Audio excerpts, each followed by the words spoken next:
Human trafficking is not just an overwhelming problem happening in Virginia. Each year, billions of dollars in profits are created by human traffickers taking advantage of victims, not only in the United States but around the world. We are working to put a stop to this. Ultimately, the goal of our campaign was to save victims from the illegal act of human trafficking, while shedding light on the fact that human trafficking is happening all around us, whether you're aware of it or not.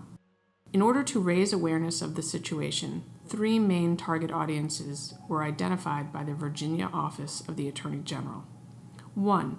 People who seek out prostitutes and their handlers. 2. People who are likely to observe the practice and report it. And 3. The victims themselves. Our campaign targeted truck and rest stops because they are a common area for prostitution activity and they are frequented by victims moving from point A to point B, where demand is high. We executed tight digital geofences around the main truck stops along the 2 main highways in Virginia, which are I-95 and I-81.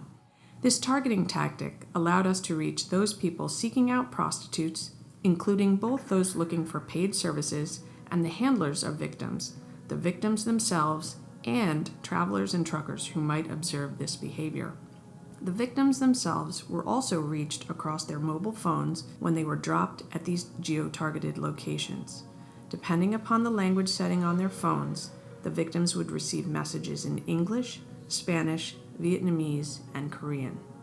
In order to reach those individuals more likely to engage in risky sexual behaviors, we created a whitelist that included the top 50 pornographic websites.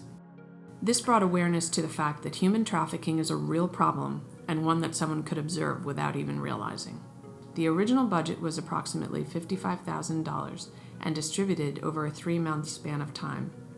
Mobile played a key factor in our campaign, and with people constantly on the move at truck and rest stops, it was the best way to capture their attention. Arresting statements were used in banner ads on both mobile and desktop to command the target audience's attention. Not only did this campaign actually save a life, it exceeded standard digital key performance indicators as well as the goals set for the campaign by the client. As marketers, we know that often we're pushing products and services.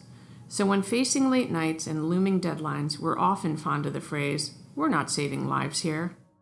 However, as this campaign proved, sometimes we actually do. What more can you ask from marketing?